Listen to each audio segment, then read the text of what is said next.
but any car with Bernd Schneider behind the wheel has got to be worth a threat. And I just felt that car was going to be the stronger of the two Black Falcon cars. So we've lost that one.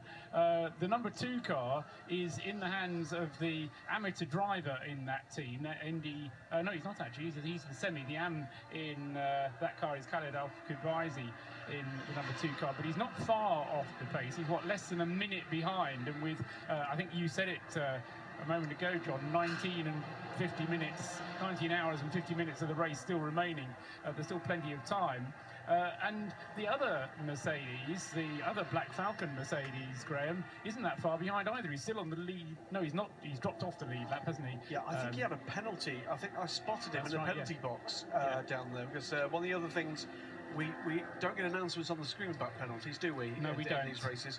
So the 16 car did get a bit of a penalty. It wasn't a very long one, but it's dropped him out of the top 6, certainly, Paul.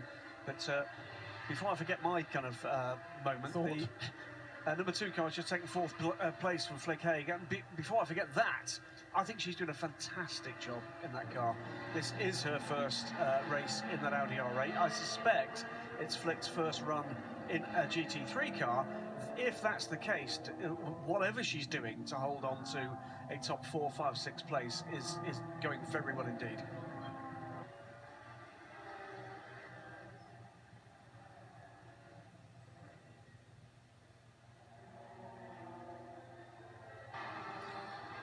The second position car is Connor De Felipe in the Land Motorsport Audi.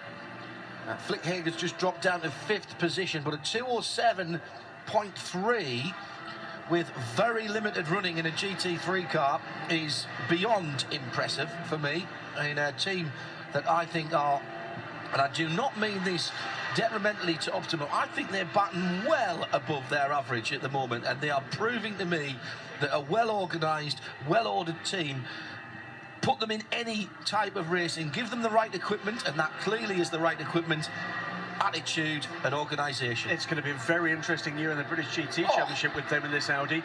Should point out, John, that Connor De Felipe is catching the leader hand over fist. 4.3 seconds now, and it will not be long before Daniel Abt sees the bright white LED lights of the Audi in behind him, of the other second place Audi behind him, and Connor De Felipe is scything, Paul, through traffic. His lap times are outstanding at the moment. Yes, I mean, Johnny's not here at the moment because you sent him on his break, and so we shouldn't really say too much about his Audi, because that is his Audi, the Land Motorsport car. Connor De Felipe is not the 3rd pro in that car. We've got Mark Basseng and Christopher Meese, remember, the 2 pros are in that car. Philippi is the semi, so he's kind of the filler in, whereas Daniel Abt is the pro in the number 4 Christian Abt car. I have a recollection that Connor De Felipe, I think it was 3 years ago, we saw a fantastic race here from him.